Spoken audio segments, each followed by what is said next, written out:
Leche Milex, la de los que saben de leche, les presenta el siguiente programa.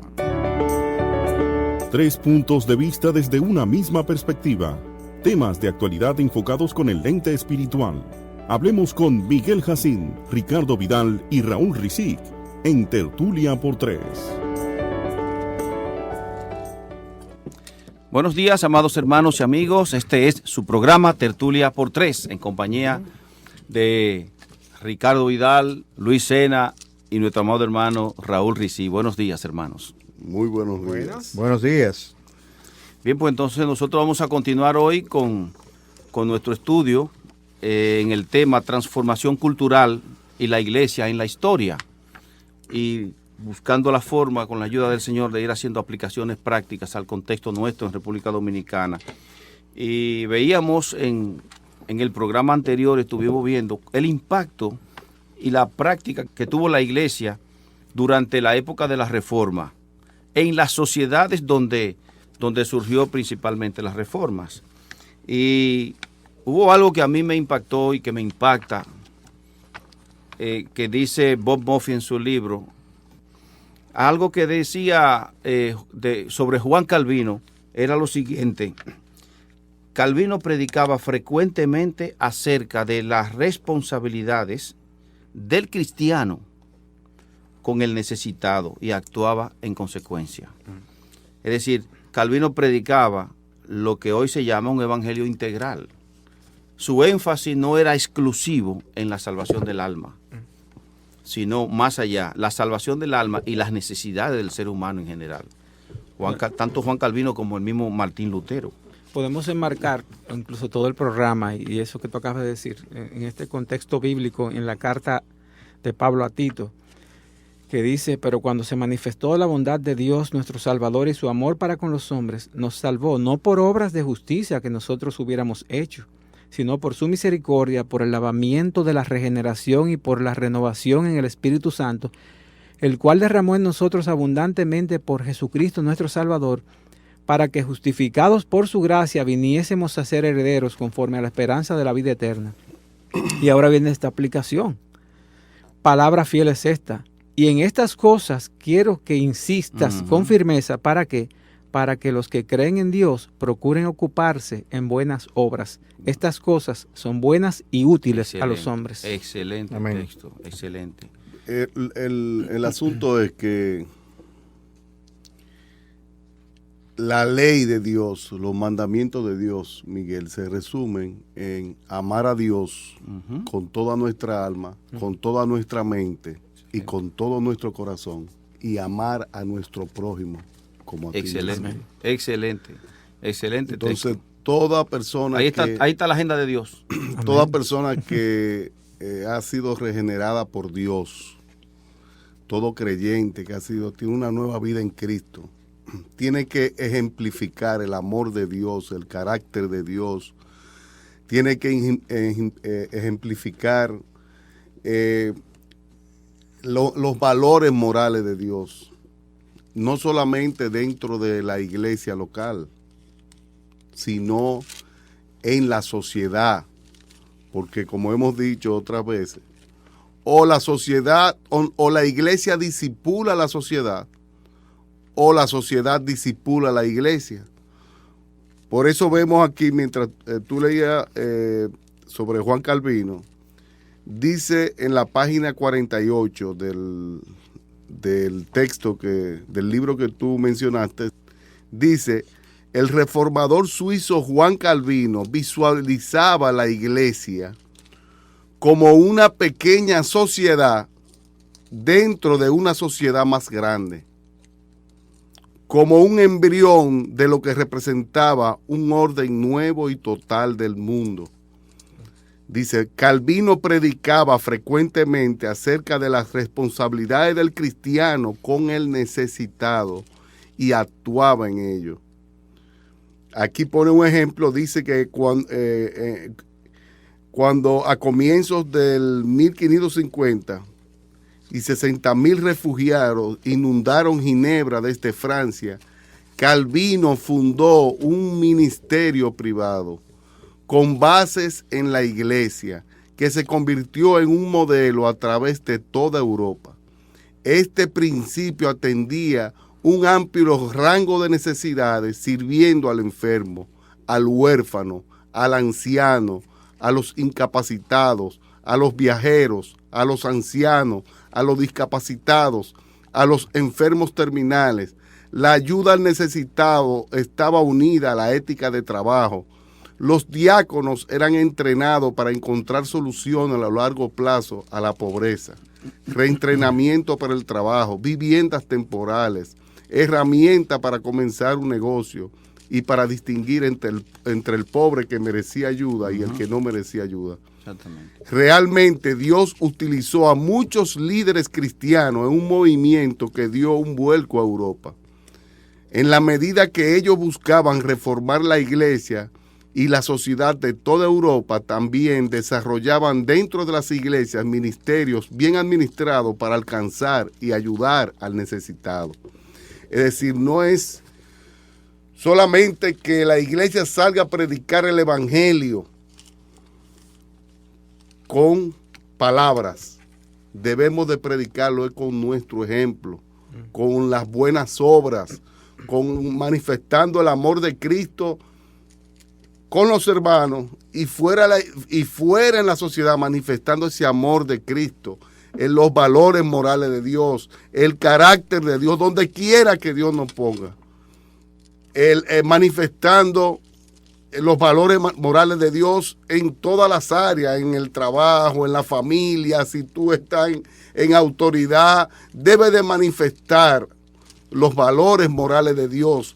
Debes de amar lo que Dios ama y aborrecer lo que Dios aborrece. Luis, sí. ¿Tú quieres decir algo? Sí, y como dijimos en los programas anteriores, todo esto vino al volver a la escritura, la sola escritura, y la gente común y corriente desarrollar una visión de la vida basada en la escritura. Amén. La centralidad de la iglesia como el centro y poseedora del conocimiento bíblico de la Edad Media cambió a una relación directa del creyente a través de la Biblia en su lenguaje vernáculo, en su lenguaje popular, y las personas oían directamente de Dios y verificaban lo que sus predicadores les estaban enseñando.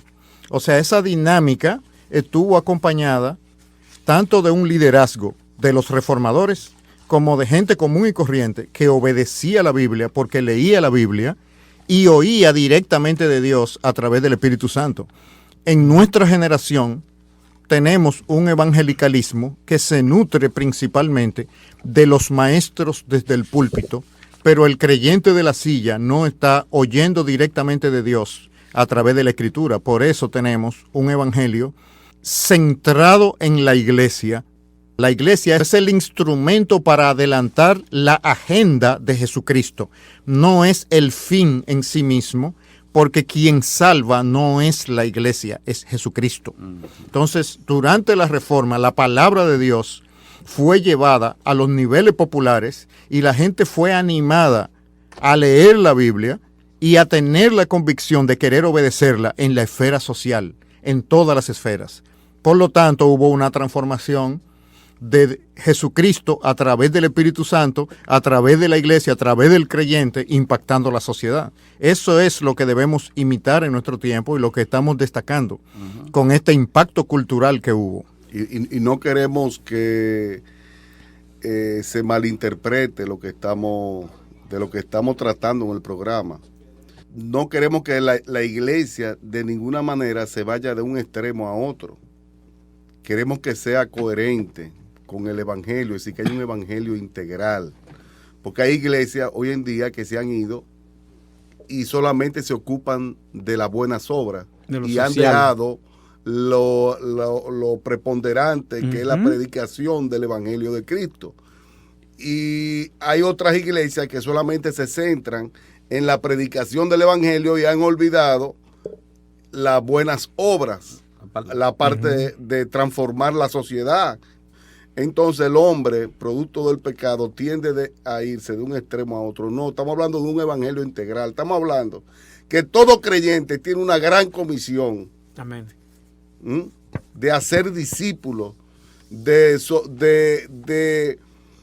transformar, de redimir, de discipular, manifestando el amor de Dios a su alrededor, el carácter de Dios, la santidad de Dios, dándole gloria a Dios en todo lo que haga.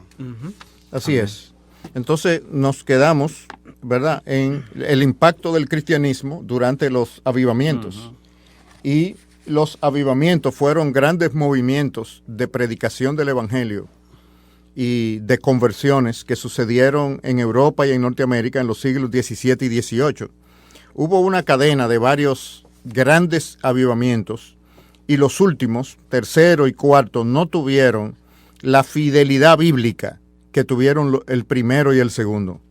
Porque el primer gran avivamiento en Inglaterra, bajo Wesley y Whitefield, crearon una nueva sociedad directamente. La Inglaterra en la que el movimiento, ese avivamiento con Juan Wesley y Whitefield comenzó, era una Inglaterra tremendamente corrupta. O sea, todos los males sociales que nosotros podemos pensar hoy en día estaban presentes en ese tiempo en Inglaterra, de los años 1730 y pico a los 1780, bueno, al entrar en el siglo XIX. Y a través de la predicación del Evangelio y de la encarnación del Evangelio de las personas convertidas, porque simplemente predicar y que la gente haga una profesión de fe, pero no encarne el Evangelio, no es el verdadero Evangelio.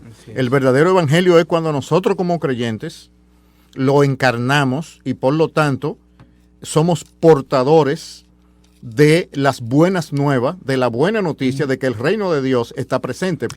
La noticia actuada, la noticia vivida. Y por eso hubo un gran impacto cultural. O sea, Inglaterra, bajo esa predicación de ese primer avivamiento, sufrió una transformación que muchos historiadores dicen que si Dios en su providencia no hubiera traído este medio para transformar Inglaterra, era inevitable en Inglaterra una revolución similar a la Revolución Francesa. ¿Por qué?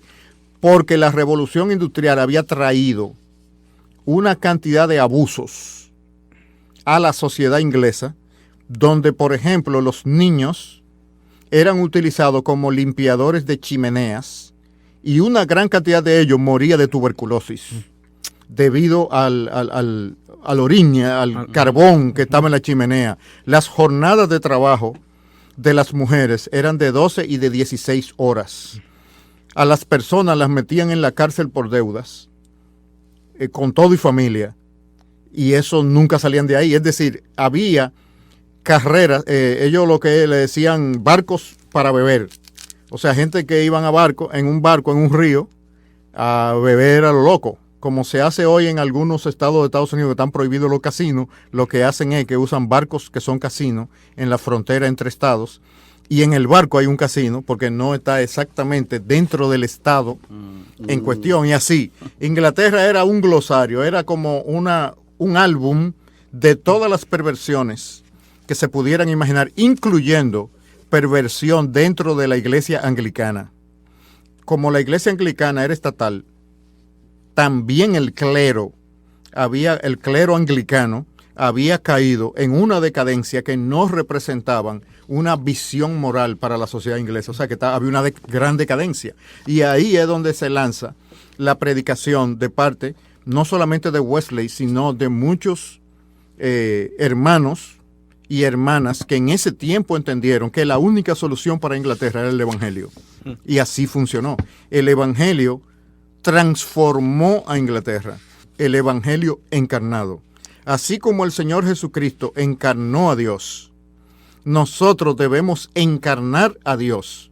Y eso es a través del Evangelio. Pero al final es el Espíritu Santo en el corazón de un creyente y edificado por la palabra lo que transforma, no el discurso del Evangelio, y los cristianos viviendo entonces igual que el resto de las personas en la sociedad. En otras palabras, no es una reforma externa lo que se busca, sino una regeneración que viene desde el interior, una obra del Espíritu Santo y eso se va a manifestar en lo de afuera, como le dijo el Señor a los fariseos, limpia lo de dentro para que también lo de fuera sea limpio. Inclusive uno como creyente, y a todos los creyentes que nos escuchan, si nosotros predicamos el evangelio y no ejemplificamos, no encarnamos, como la palabra que usa Luis, el evangelio, las personas no nos van a escuchar.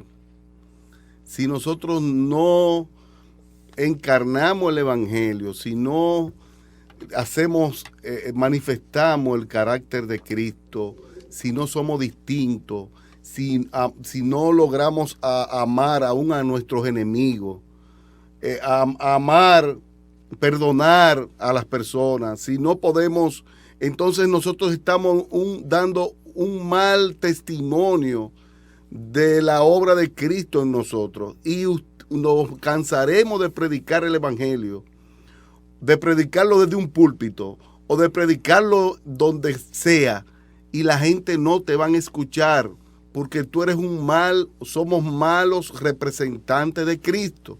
Si no encarnamos el evangelio que predicamos, la gente no nos va a escuchar, Luis. Esa palabra de Dios va a pasar por encima de la cabeza de la gente y la gente no va a escuchar. ¿Dónde está el amor de Cristo con tus hermanos? ¿Dónde está el amor de Cristo con tus vecinos? ¿Dónde está el amor de Cristo en la sociedad ante tanta injusticia y tanta calamidad?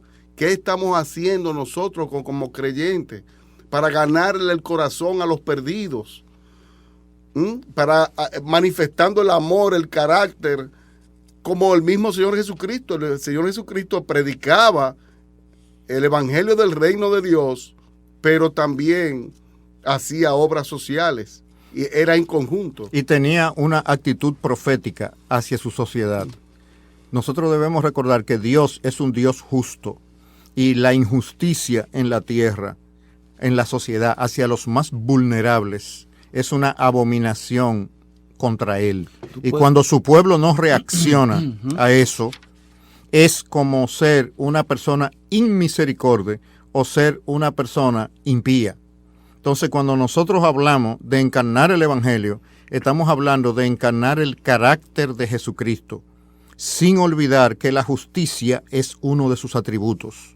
Y estamos hablando de justicia entre las personas, que refleje la manera justa como Él trata a sus criaturas. ¿Tú puedes explicar una frase que tú acabas de mencionar? Y lo digo porque vivimos en un medio donde se ha muy mal interpretado esa expresión, voz profética. ¿Tú puedes explicarlo a nuestros hermanos y amigos que nos escuchan, lo que quisiste decir con eso? Sí, cuando decimos el aspecto profético del evangelio, estamos hablando de exponer el mal presente en la sociedad a través de la palabra de Dios. Y es un rol que no necesariamente es la acción para corregirlo. La acción para corregir el mal le pertenece a la sociedad civil. No le pertenece a la iglesia como institución corporativa, como cuerpo de creyentes. La iglesia da la luz. Pero los miembros de la iglesia, como miembros de la sociedad civil, es que tienen que tomar las acciones. Entonces, esa instrucción de la palabra de Dios tiene una parte de enseñanza y edificación, pero tiene una parte de interpretación de los hechos que están ocurriendo en la sociedad. Es decir, los líderes de la iglesia, con la palabra de Dios y el Espíritu Santo, deben ayudar a los miembros de la iglesia a que interpreten lo que está pasando en la sociedad.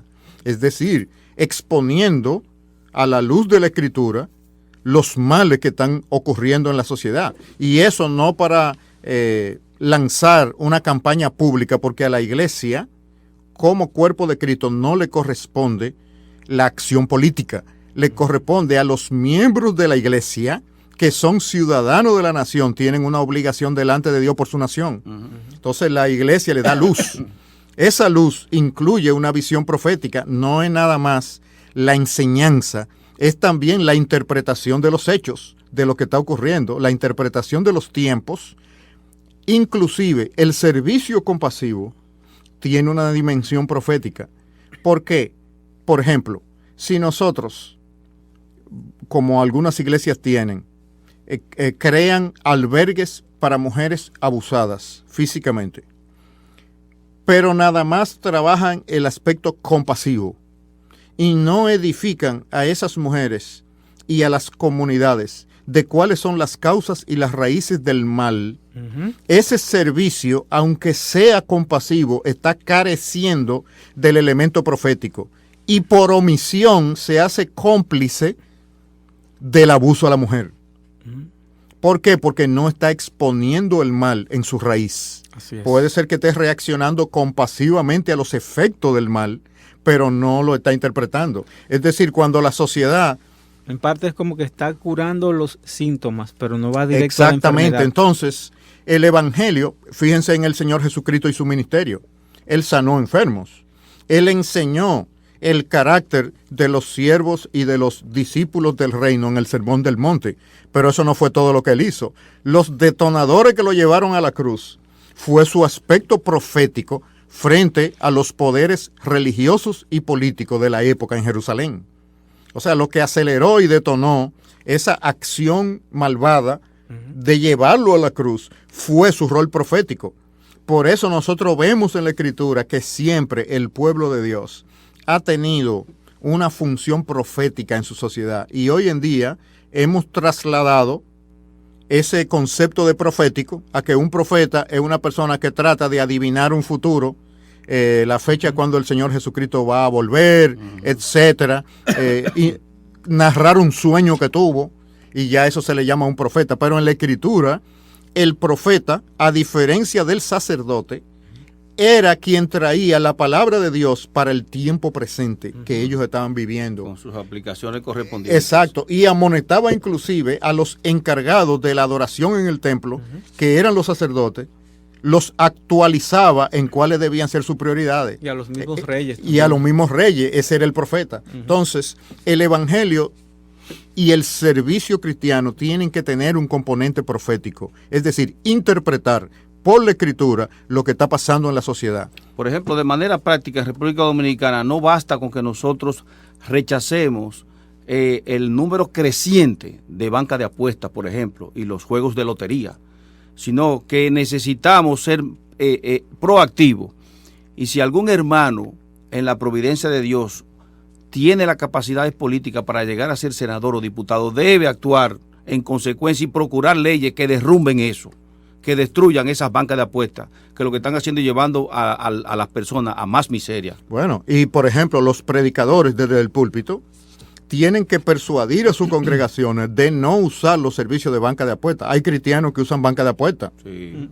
Entonces, vamos a llamarle profesantes. Hay que convencerlos y persuadirlos de que eso es un mal social.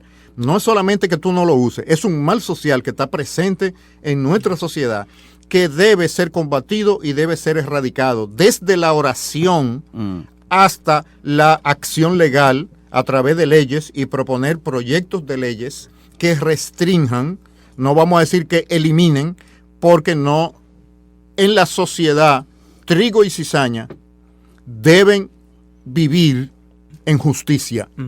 La pregunta es quién va a dominar. O sea, no se trata de eliminar a la cizaña, porque eso no es un mandato que el Señor nos ha dado.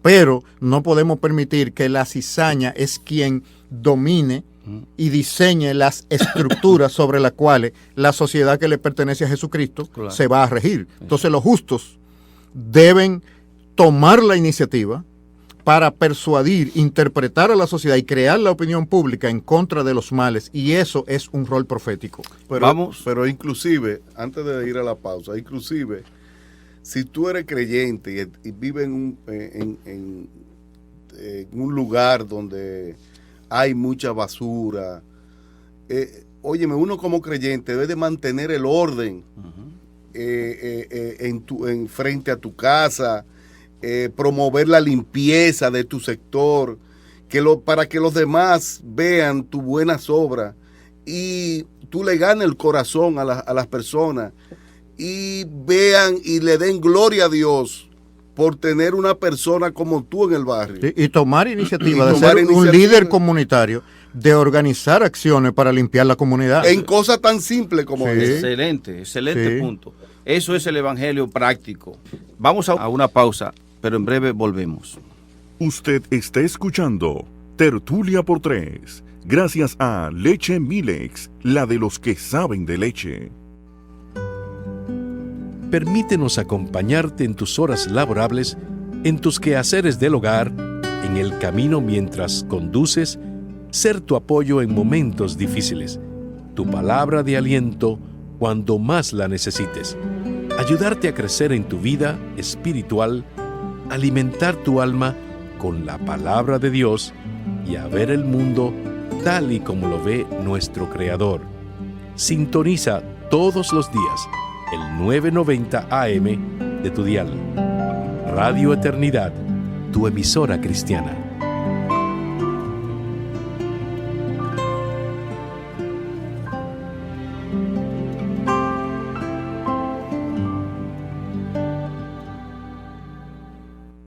Si deseas compartir con nosotros la manera en que Dios ha obrado a través de esta tu emisora cristiana, compártelo llamando al 809-567-5550 o enviando un correo electrónico a info@radioeternidad.org. Radio Eternidad, tu emisora cristiana. Nuestro segundo segmento de Tertulia por Tres.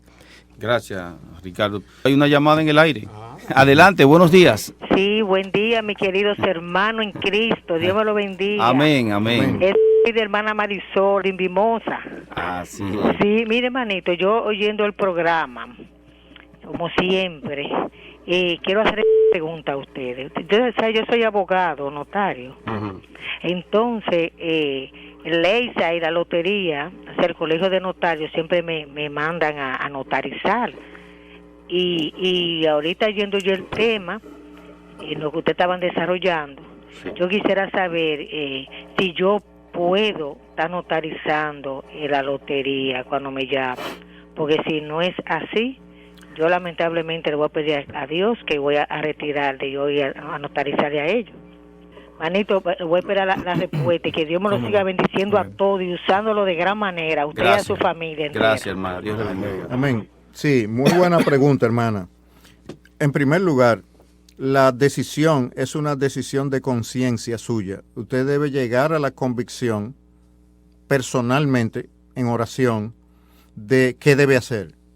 Ahora bien, la actitud que nosotros estamos hablando, profética, del creyente frente a la sociedad, por ejemplo, frente a los juegos de azar, es entender el gran mal que a la situación económica, educativa y moral de la nación los juegos de azar le están haciendo y la banca de apuestas.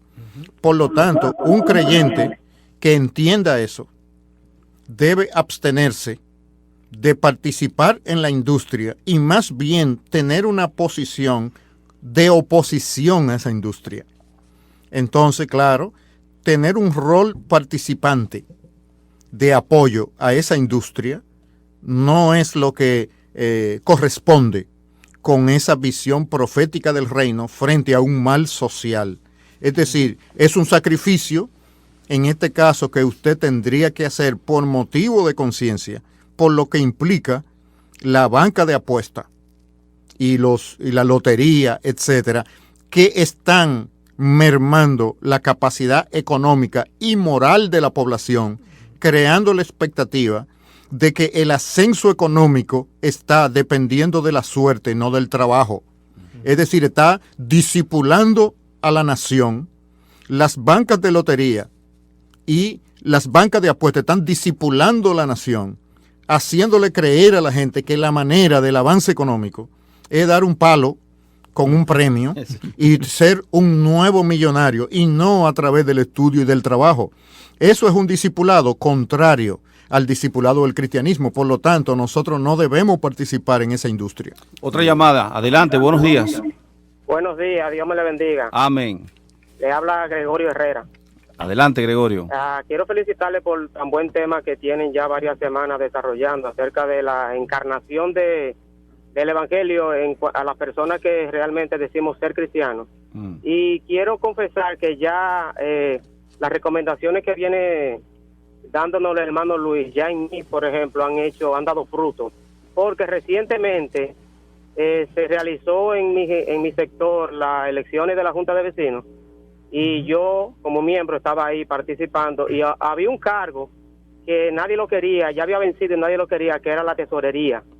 Entonces ahí yo estaba debatiéndome entre dos pensamientos, si levantaba la mano y decía que lo iba a asumir yo, ¿entiendes? Entonces martillaban en mi mente todas las ideas que he venido escuchando acerca de este tema, de cómo nosotros debemos ser testigos y dar testimonio, no solamente a través de la predicación, sino también de lo que nosotros podemos hacer por nuestra sociedad. Sí. Y en esa circunstancia definitivamente levanté la mano y estoy ahí. Realmente me dieron el cargo. Usted sabe que el dinero es muy traicionero y entonces he decidido realmente hacer un buen uso y demostrar que realmente se le puede dar un uso al dinero y que se puede ser serio y honesto en una parte tan comprometedora como esta. Bueno, es nuestra oración a Dios, es nuestra oración a Dios, perdona que te interrumpa, es nuestra oración a Dios de que Él te conceda ser un verdadero discípulo de Él en la administración de esos fondos. Sí, amén. Y eso es así, y fue fruto de esas recomendaciones que yo he venido escuchando a través de estos lunes seguidos que ustedes han venido tratando, así que es muy bueno, y yo espero que todo oyente y creyente también podamos ahora equilibrar, ¿verdad?, la predicación con nuestro testimonio también. Que Dios me le bendiga mucho. Amén, gracias.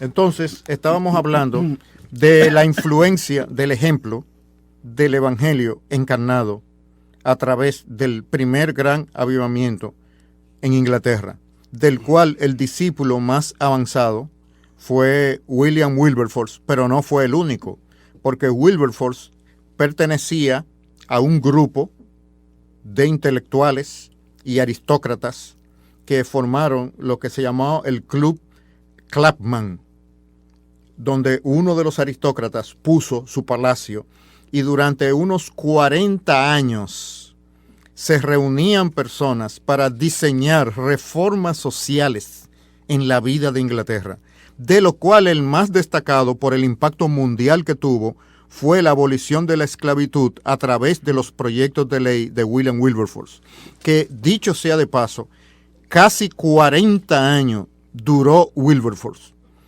llevando la legislación primero para que se erradicara en los territorios de Inglaterra el negocio de los esclavos y posteriormente que se erradicara en los territorios de Inglaterra la esclavitud.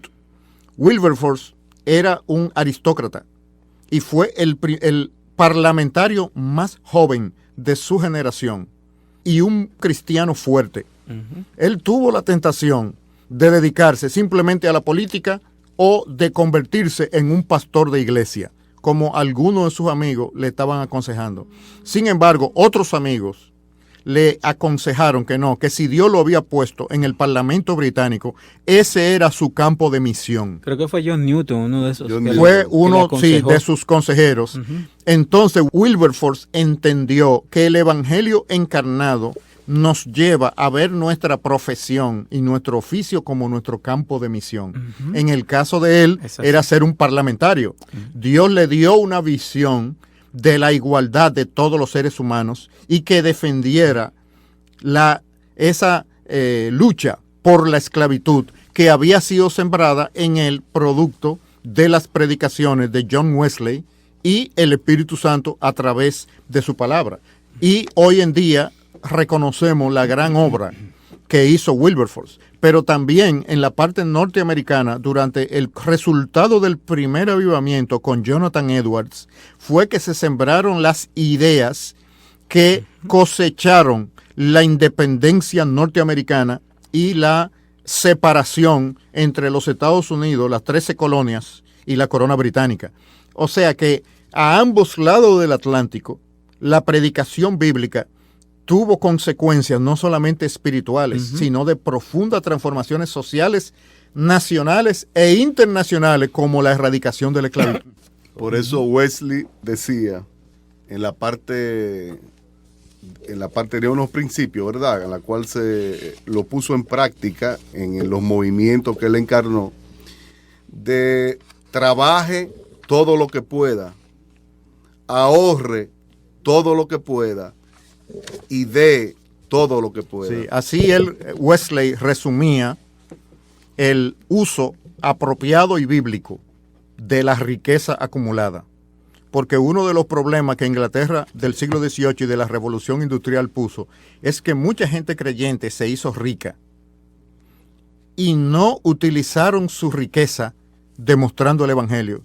Y por eso Francis Schaeffer, en una de sus obras, ¿Cómo entonces viviremos ahora?, dice que uno de los grandes males que la iglesia del siglo XIX y del siglo XX tendrá que afrontar delante del tribunal de Cristo es el uso no compasivo de la riqueza acumulada. Y eso comenzó con el desarrollo de la Revolución Industrial en Inglaterra, y Wesley se opuso a eso y predicaba un uso apropiado de la riqueza acumulada.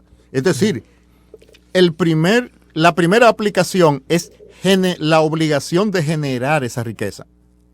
Es decir, el Evangelio encarnado lleva al creyente a ser una persona productiva por obligación delante de Dios. Todos nosotros estamos obligados a desarrollar nuestra capacidad financiera al máximo. Cuando digo financiera no es de coger préstamo, estamos hablando de productividad. El esfuerzo. Del esfuerzo de ser productivo, de estudiar, de generar riqueza. Mira cómo lo dice, de desarrollar los dones que Dios te ha dado. Un texto bíblico que enseña eso que tú estás diciendo, porque muchas veces estamos hablando, no estamos citando la palabra de Dios, sino que tal libro dice, fulano dijo, pero son principios y mandatos extraídos de la palabra de Dios.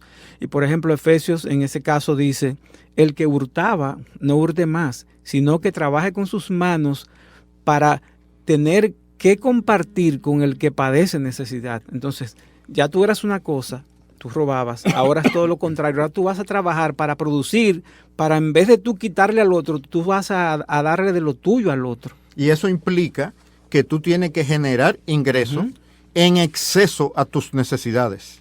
Si tú simplemente produces para cubrir tus necesidades, ¿cómo puede cumplirse esa exhortación, ese mandamiento bíblico? ¿Cómo tú puedes compartir con el que tiene necesidad si tú te mantienes en un nivel de productividad que apenas da para tus necesidades? No, es que genere en todo el alcance de tu necesidad. Y lo que decía Raúl del pensamiento de Wesley, el ahorro quiere decir que tú no puedes gastar todo lo que tú generes en ti. Es decir, tú tienes que ver tus necesidades de una manera frugal, ordenada, y por lo tanto va a haber un excedente. Ese excedente, Dios quiere que tú compartas con el que tiene necesidad.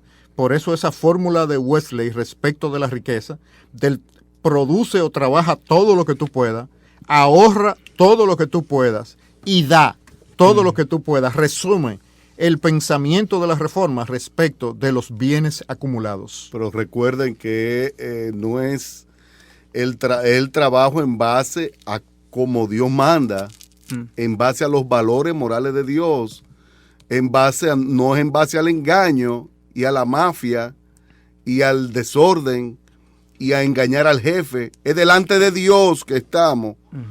Ni al capitalismo abusivo del comercio con ingreso excesivo. Es pagando tus impuestos, es viviendo una vida ordenada.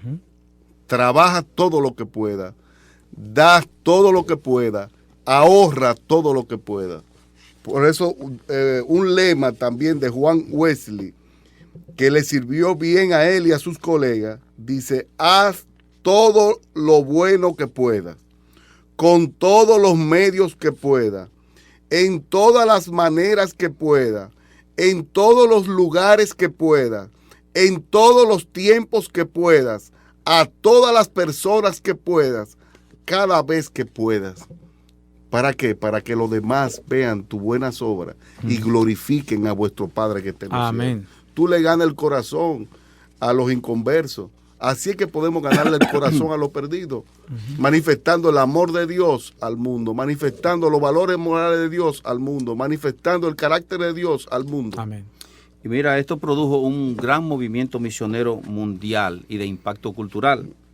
Es interesante que los misioneros del siglo XIX llevaban en sus viajes bolsas de medicinas y semillas junto con la Biblia.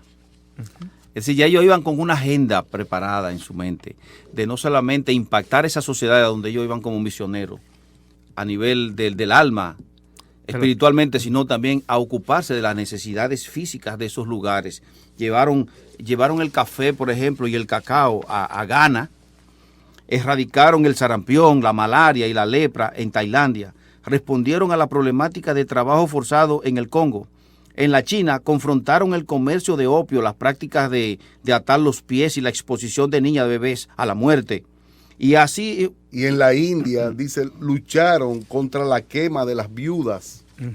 Fue el cristianismo, fue la palabra de Dios encarnada, fueron los creyentes que lograron traer la verdad a la sociedad, y nosotros estamos llamados a llevar la verdad de Dios a la sociedad. Por eso Dios nos ha dejado aquí.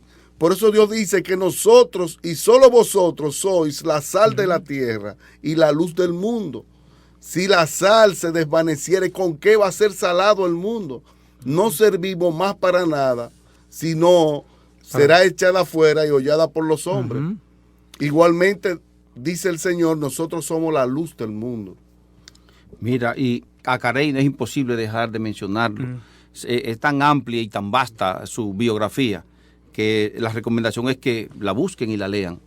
Pero Carey fue un evangelista que utilizó cada medio disponible para iluminar con la luz de la verdad cada faceta entenebrecida de la vida en la India. Con la luz de la verdad. Con la luz de la verdad. Por 2000 años los líderes hindúes y budistas habían inculcado una perspectiva fatalista de la vida en Oriente, ¿no? La vida consistía, según los budistas y los hindúes, en sufrimientos, y las almas eran enviadas a la tierra por causa de sus malas acciones pasadas. Sin embargo, William Carey enseñó a la India que las intenciones del Creador eran que la vida fuese buena. La transformación era tanto posible como deseable. Fíjate qué perspectiva tan maravillosa, tan gloriosa, bíblica.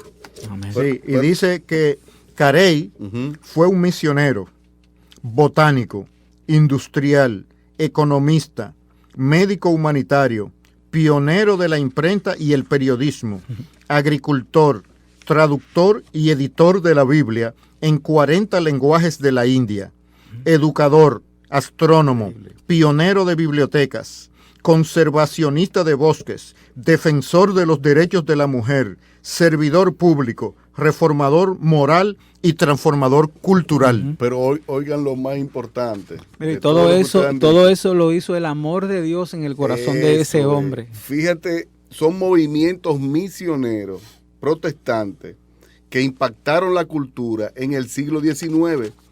Pero escuchen el pensamiento de Carey. Dice, un hombre británico sabía que Dios había transformado a Inglaterra, a Alemania, a Suiza y a Holanda a través de los esfuerzos de los reformadores cristianos, y Carey pensaba que lo que Dios pudo hacer con ellos también podía hacerlo en cualquier lugar del mundo, incluyendo República Dominicana. Así mismo. Exactamente. Sí. Entonces fíjate que esos misioneros de ese siglo XIX, mientras se enfocaban en la conversión espiritual, también demostraban un interés por los problemas sociales, físicos y culturales en los lugares donde ellos iban y vivían. Por lo tanto, el evangelio que nosotros conocemos en nuestra generación, donde la iglesia se concentra nada más en sí misma y en sus cultos, debe ser balanceado con las enseñanzas que nuestros hermanos y hermanas del pasado entendieron por la Escritura y por el Espíritu Santo.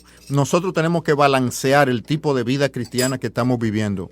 Una iglesia apartada de los más vulnerables y de los males sociales y las injusticias no es la iglesia que mejor representa la sal y la luz del reino de Dios en la sociedad. Sí, yo creo. Y una iglesia que no lleva a cabo el evangelio integral, al fin y al cabo se vuelve igual que una misa católica. Exactamente. Se vuelve lo mismo, la gente van como si fueran a ir a misa, a escuchar el mensaje y después todo el mundo en el individualismo. Y yo creo que nosotros, yo lo dije la semana pasada y debo decirlo nuevamente, nosotros como iglesia, y cuando digo nosotros estoy hablando de todos los evangélicos, todos aquellos que profesan a Jesucristo como su Señor y Salvador, debemos arrepentirnos, porque nosotros no hemos estado haciendo esto que estamos estudiando aquí. Debemos arrepentirnos y empezar a hacer las buenas obras. Y las iglesias deben ya obedecer el mandato, particularmente los líderes de Efesios 4:11, de preparar a sus miembros y hacer que eso llegue a formar parte de su ADN espiritual, este evangelio integral, para salir y revolucionar. Nosotros, yo estoy seguro que aquí hay tantas iglesias en República Dominicana que si nosotros encarnáramos este evangelio, nosotros trastornaríamos completamente para bien a República Dominicana. Pero es que estamos todavía ciegos, estamos en oscuridad, no hemos podido ver eso, esa gran agenda de Dios.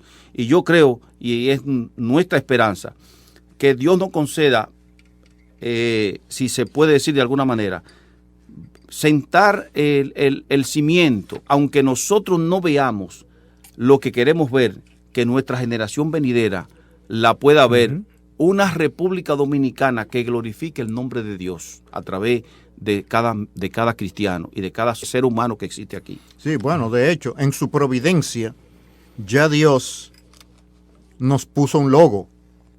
La bandera de la República Dominicana tiene la Biblia en su escudo. Eso no es una casualidad. Dios, patria y libertad. El fundamento de nuestra nación está sobre la base de la palabra de Dios. A nosotros que nos toca encarnarlo. Nosotros debemos dejar ya una visión dualista del cristianismo y asimilar una visión integral del cristianismo, porque ese fue el ejemplo de nuestro Señor Jesucristo. Nosotros no debemos estar copiando el cristianismo de otras latitudes, cristianismo que perdió a Europa y está perdiendo la influencia cultural en los Estados Unidos. El cristianismo de la República Dominicana debe mirar a la palabra de Dios, debe mirar a la historia de la iglesia para recuperar vitalidad y fuerza transformadora para nuestra propia nación. Yo quiero, ya estamos cerrando el programa y no quería dejar de leer este párrafo que está en la página 54 del libro de Bob Moffitt. El doctor Michael Green escribió: no es verdad que los grandes movimientos de avance de la iglesia han comenzado con la proclamación de las buenas nuevas. Eso es verdad. Pedro, Pablo, Orígenes, Savonarola, Lutero, Wesley, Whitefield, Jonathan Edwards, William Temple, Martin Luther King movieron los corazones de las personas hablándoles de Jesús. Amén. Pero en cada caso había una implicación social en sus proclamaciones de la cual no se podía escapar. El único evangelio que vale la pena tener es el que está enraizado en un encuentro con el Dios vivo y que tiene como fruto y sello necesario de su autenticidad un interés apasionado por las necesidades de las personas. También en el próximo programa estaremos hablando porque Dios tiene un interés. La agenda de Dios es en todas las esferas, en la creación, en todas, porque a Jesucristo, vemos en Mateo 28, que Dios le dio toda potestad de lo que estaba arriba en los cielos y abajo en la tierra. Sí, el monarca gobernante del mundo, del universo, es Jesucristo. Y eso quiere decir que es el monarca gobernante de la República Dominicana, no la clase política. Amén. Que Dios les bendiga y será hasta la próxima semana. Amén. Amén.